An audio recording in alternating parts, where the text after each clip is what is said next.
Good evening. Mustafa, I want you to sit right over here. Sit right over here, Mustafa. Because I know as I do this material here, once you do it 3 times, it's yours, you know? So I want you to be close to me. I want you to look at someone on your right and left, shake their hands and say, I'm doing better than good and better than most. Let's do that right quick, please.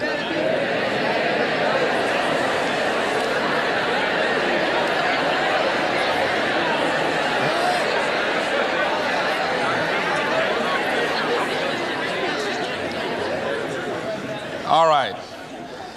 I'd like to talk with you this evening about being hungry. Somebody said, I'm hungry. It is something I like to share some ideas and thoughts with you. I'm not asking that you believe anything that I say. I'm not asking that you agree with me.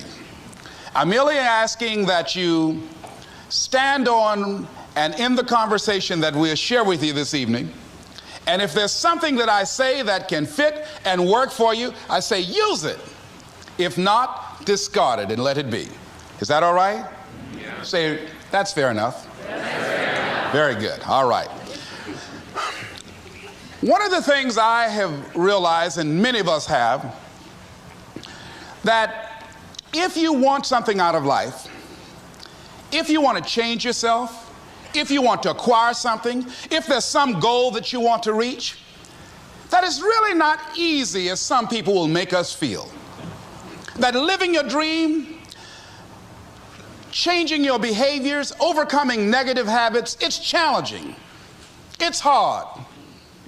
That living alone is just very difficult. And once we begin to come to grips with the fact that living is difficult, life is very challenging. I heard a song once by a guy named Dimples called, If It Ain't One Thing, It's Another. I say to you, if it ain't one thing, it's 12 others. Always something. You will never ever have a problem-free moment in life. Somebody said, and I like this, that you either in a problem or just left one or headed toward one. Anybody found that to be so? Raise your hand if you know what I'm talking about. I mean, there's always something. So how do we begin to nurture that hunger? What are the characteristics or the qualities of people that are hungry? What will it take for me to get some of the things that I want? And being hungry for those things. Number one, you've got to work on yourself. It's very important that you engage in an ongoing process to develop you. Spend more time on yourself than what you've been spending. It's very important. You owe that to yourself. I was reading a book by Og Mandino called The University of Success. Read one line, gave me a chill. I didn't have to read anything else in the book. He said, many of us never realize our greatness because we become sidetracked by secondary activity. We spread ourselves too thin, don't know how to say no. And we find ourselves doing all kinds of things and never ever have time to do those things that we need to do to work on ourselves. And then there goes a second, there goes another second, there goes another second, and we can't stop and hold time. And before you know it, you wake up one day and you're behind on your dreams and your bills.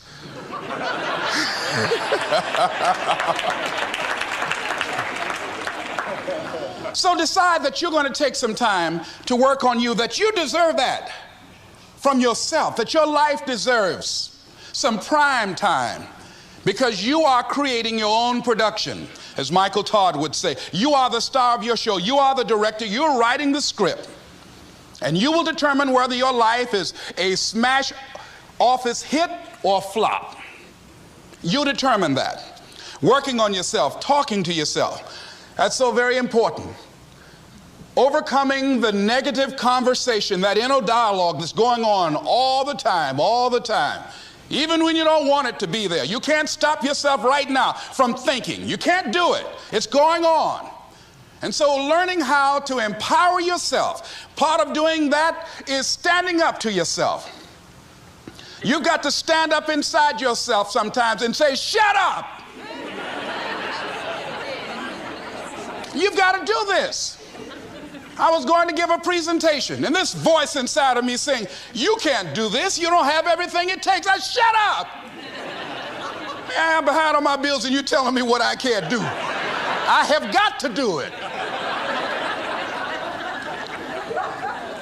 You'll get scared sometimes. Your mind will go blank on you. Some people you will allow to unnerve you. And you wonder, what's wrong with me? I'm not crazy. That's why you've got to learn to make a conscious, deliberate, determined effort to stand up inside yourself. Working on yourself, watching that inner dialogue, it will determine the quality of your life. I don't believe this. I know this. I've had a challenge of losing weight. I'm walking through the airport, this voice say, why don't you have some M&M peanuts? No!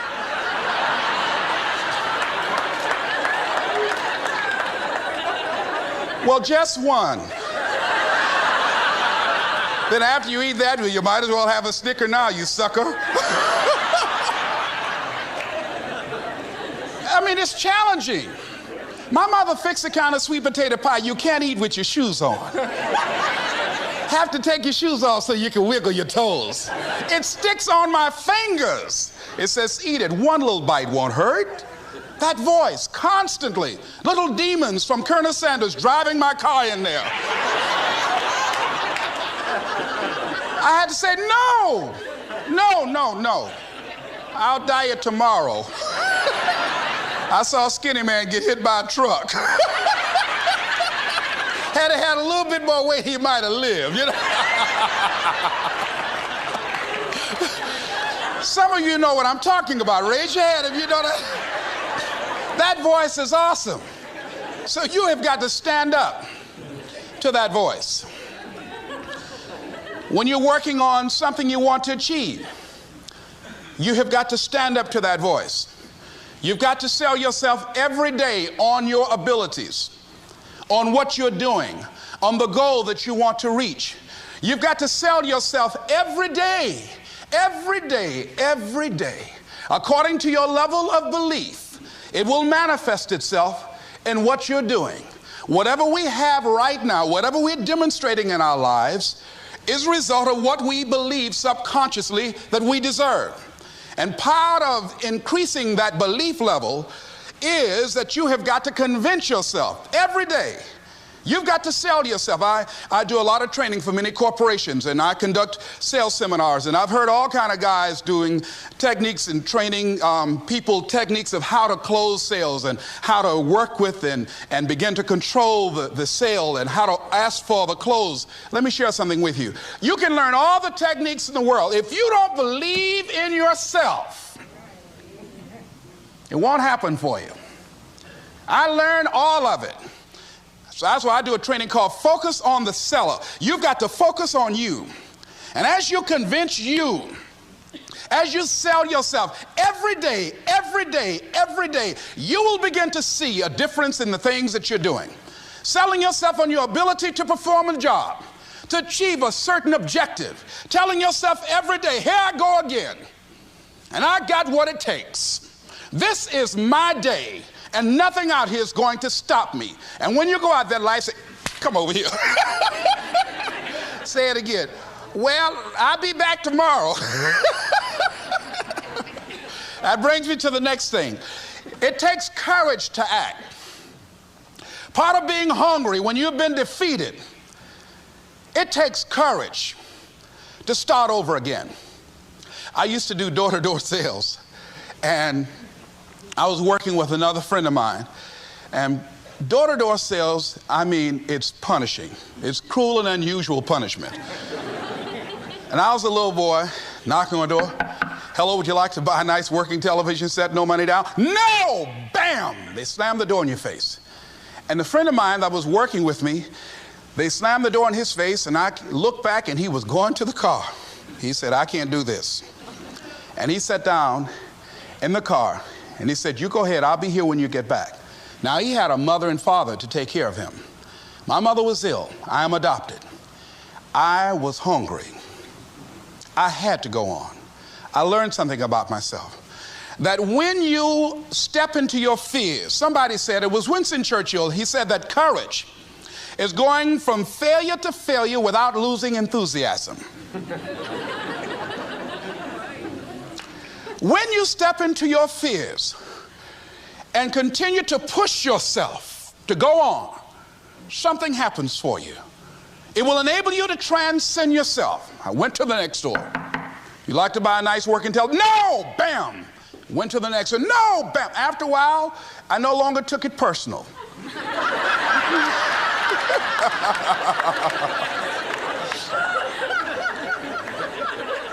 And I began to play a game. I said, well, I know there's a yes out here somewhere, and I'm going to keep on until I find it. And I'm not going home until I do. And I continue to knock on doors. And then somebody eventually would say yes. And I said, are you sure?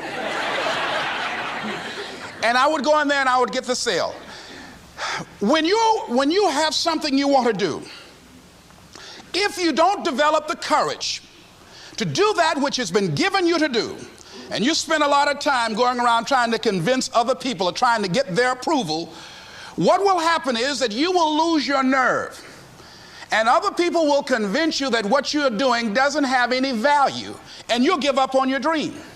It's an interesting thing about life, I've also found, that if you don't have the courage to act, sometimes, and particularly, if you have something special to do, life will move on you. If it were not for life, I would still be a disc jockey. I didn't just leave voluntarily to go to the state legislature. I was fired. I was working on a job, and I came home one day. I was married at the time, and I told my former wife, I said, that guy Bert I work for is stupid. She said, if he's so stupid, why does he sign you a paycheck? Now, you see why I divorced her, right? I couldn't stand her. That night, I could not sleep well. Here was a guy that was controlling my life. I was going through all kinds of changes because this man controlled my paycheck. And it was Carlyle who said, truth crushed to earth shall rise again. Winston Churchill said, the truth is incontrovertible. Malice may attack it, ignorance may deride it, but at the end there it is. And we know scripture that says, ye shall know the truth, and the truth shall set you free. And the truth that I had to come to grips with, that I wasn't in charge of my destiny. The truth was that I wasn't giving all that I had. The truth was that there are some things that I wanted to do, but I didn't have the courage to act on those things. And the truth was that Bert Childs was a blessing to me. He made life so miserable for me, I had to start looking at my life differently. I started going to work earlier. I started being the last one to leave there. I started working harder than anybody else. The other guys could not. Why would you work so hard, Les? I said, I'm not working for them. I have been cheating, Bert, I thought. I've been cheating myself and my family. Wherever you are, whatever you're doing, do it with everything that you have. Develop the habit of giving more than what you're paid for. Develop the habit of setting standards that others will be measured by. Someone said, do not go where the path may lead, but go where there's no path and leave a trail. All right? It is easy to be negative today.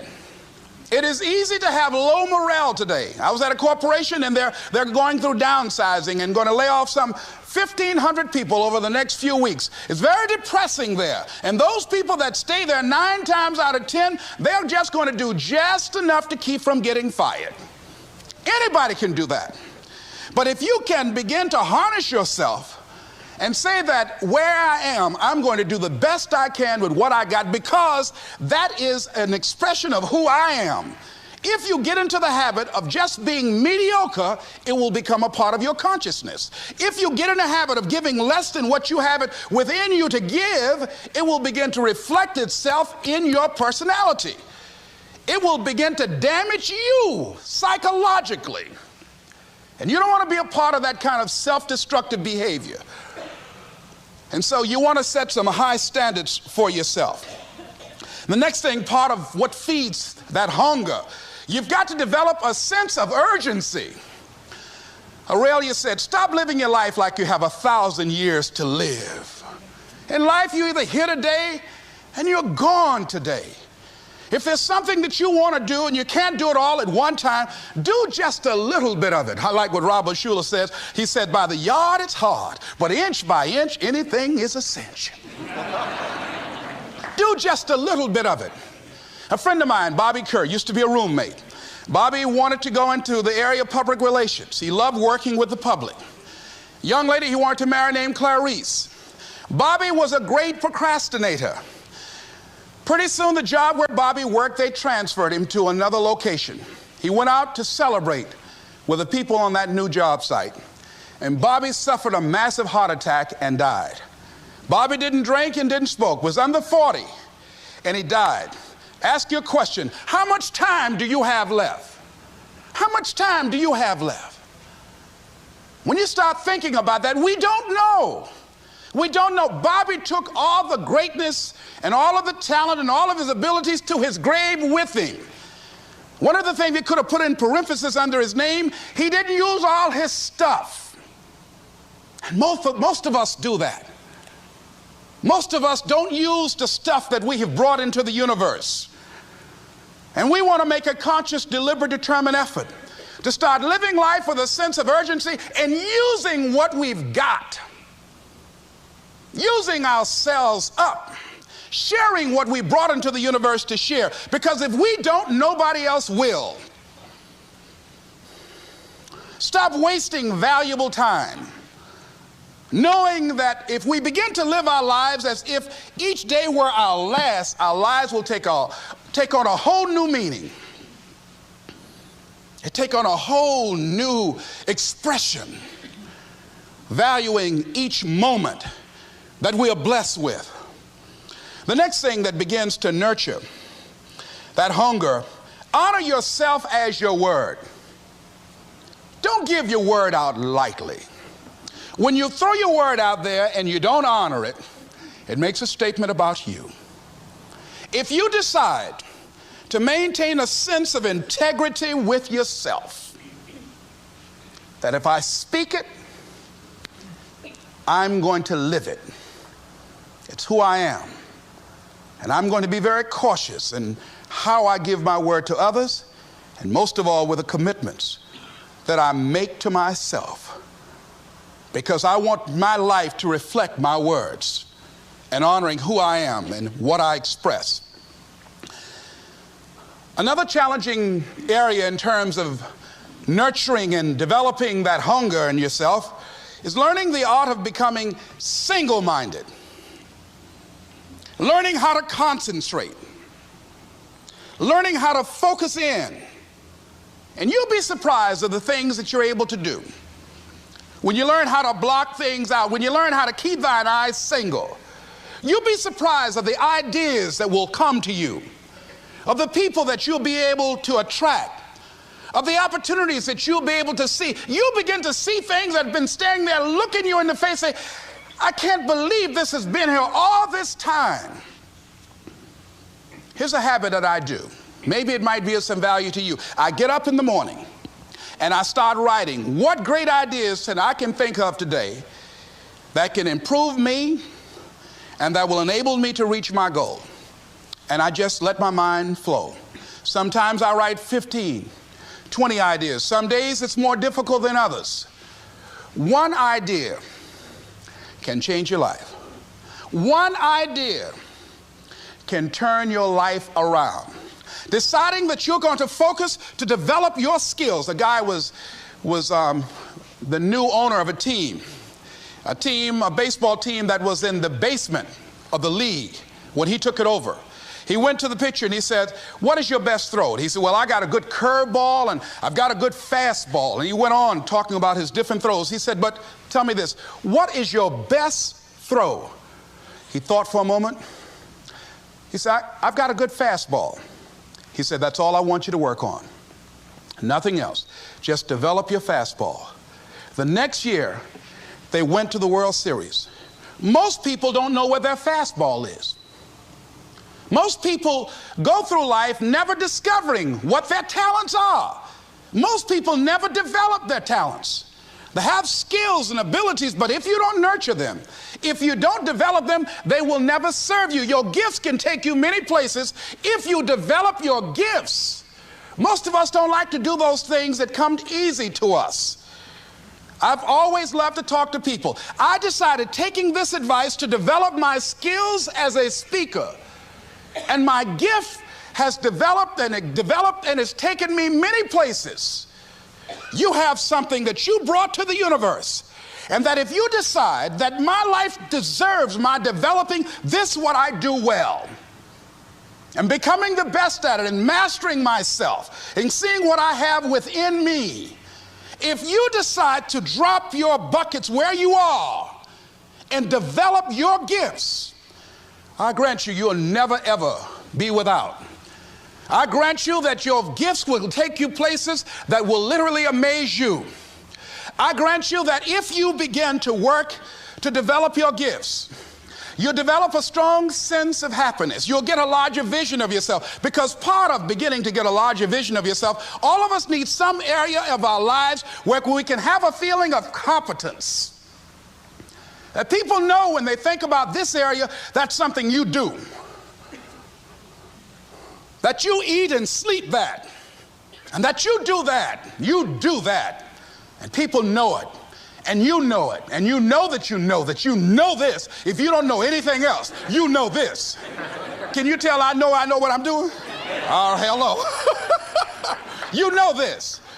So you've got to work on it. When other folk are having a good time, you've got to have the strength of character to concentrate, to read, to digest information. If you decide in any particular area that you're concerned about, to make a conscious, deliberate, determined effort to read one book a month in that area, in 5 years, you'll be among the top 5% experts in the world. I read a minimum of 2 books a week. The average American reads only 1 book a year. If you decide that area that you love, that you are going to master that particular area, in this era of accelerated change, overwhelming complexity, and tremendous competition, as you begin to develop and expand your skills and your talents and your vision of yourself, you will always be in control of your destiny. The next thing is, whatever it is that you want to do, you want to do it massively. I have a friend who was telling me that his sales were down. I said, well, how many phone calls you make a day? He said, 25. I said, double them. Make 50 or 75 or 100. He said, oh man, that's just too much. What do you mean too much? You behind on your bills? You're talking about too much? You know one way to get back on your feet real quick is to miss 2 car payments? You talking about you're tired? There's no competition out here. Decide that you're going to push yourself. Most people won't do that.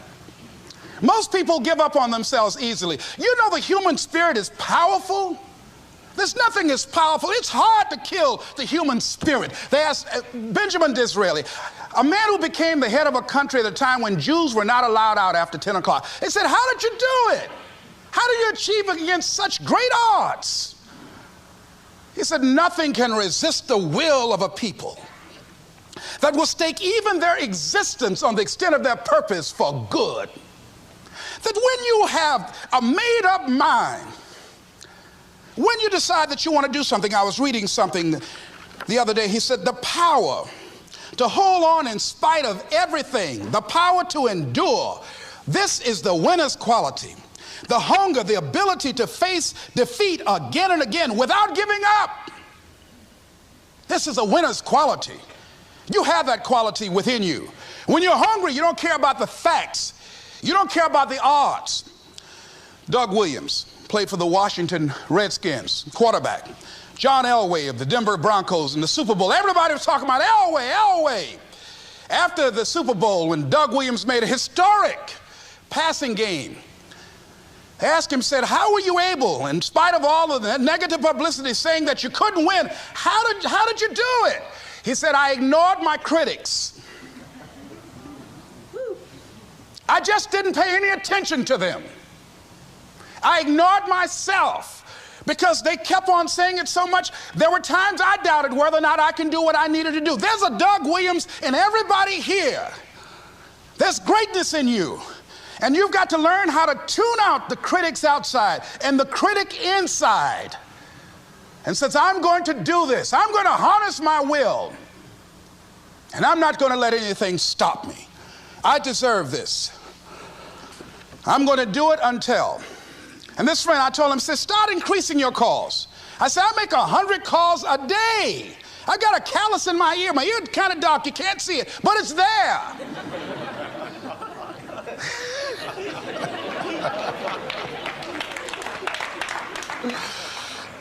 His sales have increased. He's working harder now. The other thing is that if you want something, you have got to be relentless. You've got to learn how to become resourceful. You've got to learn how to become creative. When crises strike in your life, and in the Chinese language, crises mean danger, but it also means opportunity. And this is an opportunity for you to grow. And you've got to be so relentless, regardless of what comes down the pike, that you're always looking for a way to get over, always looking for a way that you can break through, always looking for a way that you can win, always looking for a way that you can strike a telling blow. And pretty soon, I think there's some people watching us in the universe that say, wait, let's call a meeting over here. You know that guy Mustafa? Look at him down there. He won't stop. Just that fool don't know he can't get over. Look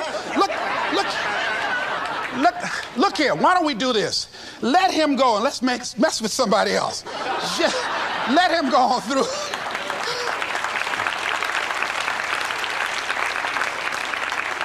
Life will just get tired of whipping you sometimes. And just say, just let this one go. I believe this. Now, no one has told me this, but I just kept on kicking. I didn't have sense enough to stop. I was intelligently ignorant. I didn't know what I couldn't do. So I just tried anything.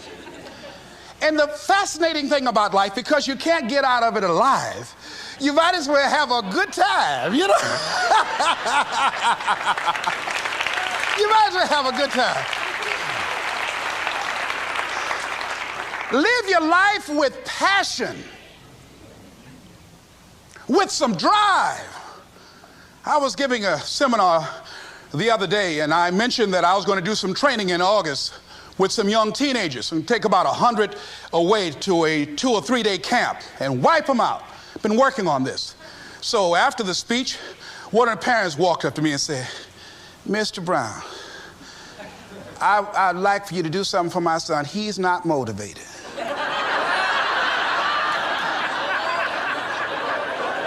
I said, I wonder why.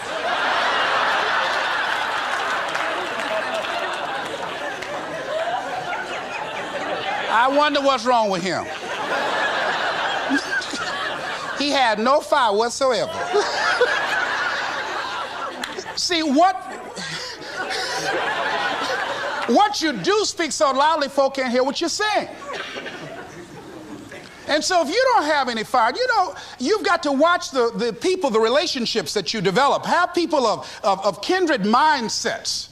If you're around folk who are dead and negative all the time, they will affect you. You want people that are around you that have smiles on their faces, looking good. I was telling a group last week, Abraham Lincoln refused to hire a guy because of his face. They said, but the guy can't help it. He said, anybody over 30 is responsible for their face. If you have some depressing face looking at you every day, it affects your blood pressure. Keep these dead faces away from you. It's contagious. This is serious. So you've got to watch your countenance, watch your face, have an uplifted expression, watch your body posture. All of these things affect you psychically. You've got to be the kind of person that you are fearless. Fearless. Folk leave fearless people alone. There's some people walk through a neighborhood and every dog in the neighborhood would bark at them.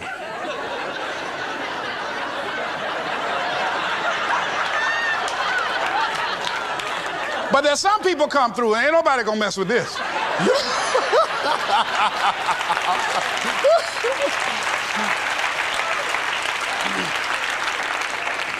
You are unstoppable. And because you are unstoppable, because you've got power that you haven't even begun to use yet, you owe it to yourself to release your brakes. How many of you have the experience of pulling out of your driveway and you mashed on the accelerator and the car was just going, and couldn't move, and you mashed harder and it couldn't move, and then you discovered you had your emergency brakes on. And then you release those emergency brakes and it goes, choo! Have you ever had that experience before? Most of us go through life with our brakes on, holding back, not giving all that we have, not sharing all of ourselves. Most of us go to our graves still holding on rather than releasing it. What are some of those things that keep us from releasing it? Because of past experiences, past defeats, past pain. We look back, well, it didn't work out then. It probably won't work out now. Many people get confused their performances with who they are. I was reading Pat Riley, the coach of the Los Angeles Lakers.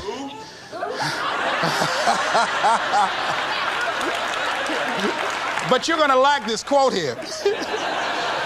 After the Trailblazers had blown them out of the water, and I'm sure he said this last night, they asked him, how do you feel?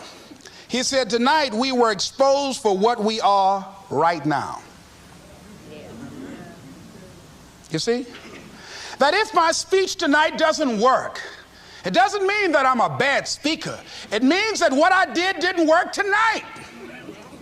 And I've got to separate what I do from who I am. And I've got another shot. See, the last chapter to your life has not been written yet, and it doesn't matter about what happened yesterday.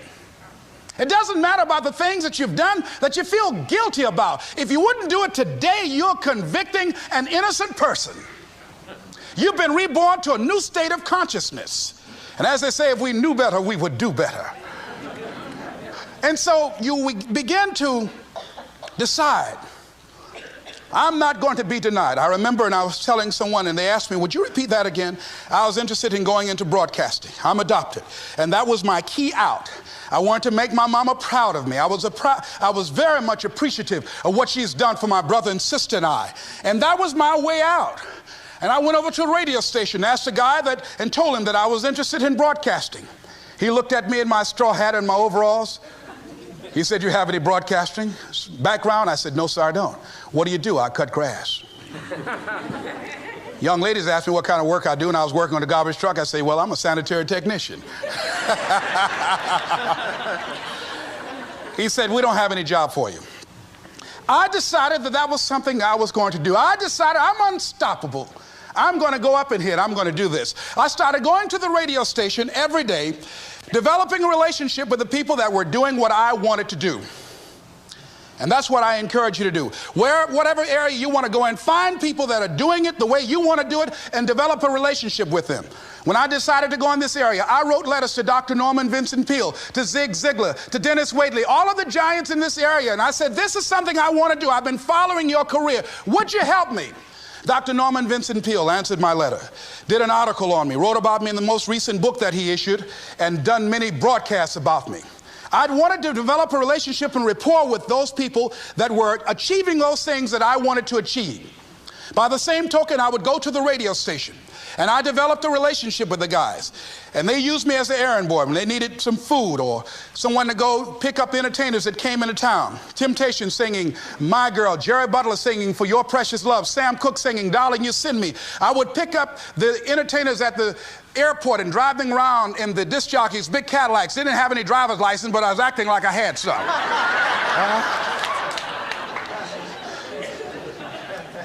Every day I used to go home and work on my communication skills, developing myself. It was Whitney Young. He said, it's better to be prepared for an opportunity and not have one than to have an opportunity and not be prepared. Start working and developing yourself now and prepare yourself for what it is that you want, because you expect to get it. And when the disc jockeys were in the control room, I would go in and watch them and develop a trust level, and they would let me stay, and I would watch and observe them working the controls. When you want something out of life, don't worry about how you're going to get it. How is none of your business. The most difficult thing it is to hold the vision. It's to hold the vision. So there I was at the radio station. A guy was on the air and he started to drink by the name of Rock. I was outside the window looking at him and watching. Hungry and ready, saying, drink, Rock, drink. Pretty soon the phone rang. It was the general manager. I said, hello? He said, Les, this is Mr. Klein. I said, I know. He said, Rock can't finish his program. He's slurring his words. I said, I know. Can you work the controls until one of the other disc jockeys come in? Would you call them? I said, yes, sir. I hung the phone up. I said, now he must be thinking I'm crazy. I called my mama and my girlfriend Cassandra. I said, y'all come out on the front porch and turn up the radio. I'm about to come on the air.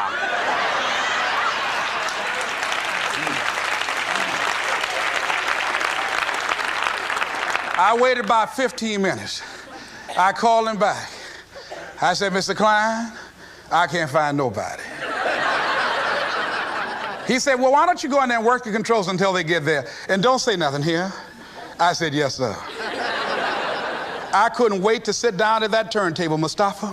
I said, look out, this is me, LB, Triple P, Les Brown, your platter playing Papa. There were none before me, and there will be none after me. Therefore, that makes me the one and only. Young and single and love to mingle, certified, bona fide, and indubitably qualified to bring you satisfaction and a whole lot of action. Look out, baby, I'm your love man. I was hungry.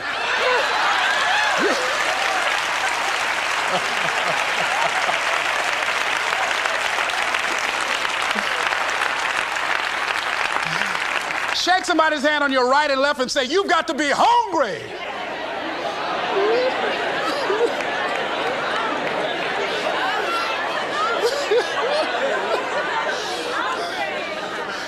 Well, y'all something else. You hear me?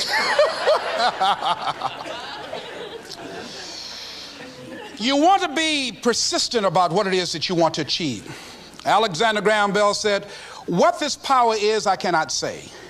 All I know is that it exists, and it becomes available only when a man or a woman is in that state of mind in which he or she knows exactly what he or she wants and is fully determined not to quit until they find it. When our children are learning how to walk, how many times will your baby attempt to walk and fall and you just say, just sit down, don't try anymore, you've fallen 20 times. Just sit down somewhere, busting your lip and everything, getting in folks' way. When will a baby walk? It will walk when it walks. That's when it will walk. Les, when will you be known nationally as the motivator? I will be known when I'm known. That's when I'll be known. Don't get caught up in, well, I've tried it 4 or 5 times and things didn't work out. If there's something that you want and you're hungry for it, you've got to do whatever is necessary until. And when you give the best you can and that's not enough, you must do what is required. And don't give up on yourself. Don't throw the towel in so quickly. Many people give up on the 1-yard line, where if they have the determination just to keep on knocking. It's a funny thing about life. If you're home one day and someone is knocking on the door and you say, I don't want to be bothered today. And if that person just keep on knocking, say, can you believe that fool's still knocking? Pretty soon you say, what is it? What do you want? And that's how you've got to be about your dream. Some people, well, I guess ain't nobody home. I knocked on the door, but nobody came. I heard the television on and people were moving around, but I guess opportunity probably went out the back door. Oh, no. See, life is not just that simple. It's not that cut and dry. And that's why most people never realize their personal greatness, because they're casual about life. And when you are casual about life, you will end up a casualty. Life is serious business. So I encourage you to be persistent, to not decide that, well, I've done the best I can. I guess I just can't have it. Don't make that decision. Many of us make premature decisions about ourselves. Calvin Coolidge said something, a man who was a president that was not known for his eloquence or making any historical decisions, but something he wrote about persistence. And he says, press on. Nothing can take the place of persistence. Talent will not. The world is full of unsuccessful people with talent. Genius will not. Unrewarded genius is almost a proverb. Education alone will not. The world is full of educated derelicts. Persistence and determination alone are omnipotent. There's a person that is the embodiment of persistence and determination. A person who decided that some time ago that I'm not going to take anything to my grave with me. I'm going to use myself up, and I'm going to give and give and give until my last breath. This summer, I'm going to be working for her and with her doing training, teaching young people techniques and strategies on how to manifest their personal greatness, teaching them techniques and strategies that will change them at the subconscious level, changing their value systems, and let them see the major role they can play in society. Let's give Mrs. Rosa Parks a round of applause, if you please.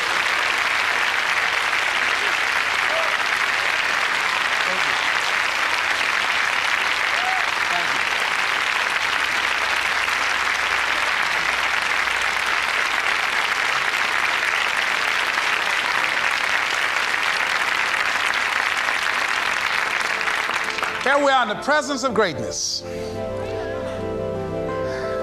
Mrs. Parks, people over here couldn't see you. Would you come up? Could you? She's such a beautiful person.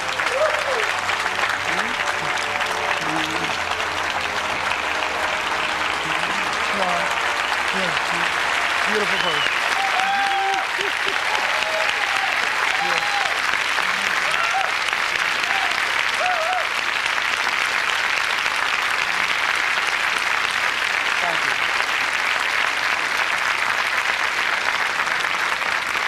I encourage you to see Mrs. Parks and Mrs. Elaine Steele about the Rosa and Raymond Parks Institute for Self-Development. If you're interested in your children participating in that, they have some information over here to share with you. It is just fascinating and just a blessing to have this woman when a lot of folk who are giving up. And here this year she celebrated her 75th birthday and still has a dream of being an instrument of change. And there is a Rosa Parks in all of us who made a decision at one point in time, standing on the platform of oughtness, as Immanuel Kant talks about in a book called Critique of Pure Reasoning, that there's certain things we know we ought to do. We just know it. We owe it to ourselves and those around us. I don't know what your dreams are. I don't know what your goals are. But let me leave this with you. Mine is to be the best son that I can to my mother. Mine is to be the best father that I can to my children, and to be the best servant that I can to humanity, and the best man that I can to the woman that I've decided to share my life with. Whatever your goals are, I know that you can achieve them. Here's something that I'd like to leave with you. It says simply that if you want a thing bad enough to go out and fight for it, to work day and night for it, to give up your time, your peace, and your sleep for it, if all that you dream and scheme is about it, and life seems useless and worthless without it, and if you gladly sweat for it and fret for it and plan for it, and lose all your terror of the opposition for it, and if you simply go after that things that you want with all of your capacity, strength and sagacity, faith, hope, and confidence, and stern pertinacity, if neither cold poverty, famish, or gout, sickness of pain of body and brain can keep you away from the thing that you want, if dogged and grim you besiege and beset it, with the help of God you'll get it. This is Mrs. Mamie Brown's baby boy, Leslie Calvin Brown, saying it's been a plum-pleasing pleasure as well as a privilege. Thank you all.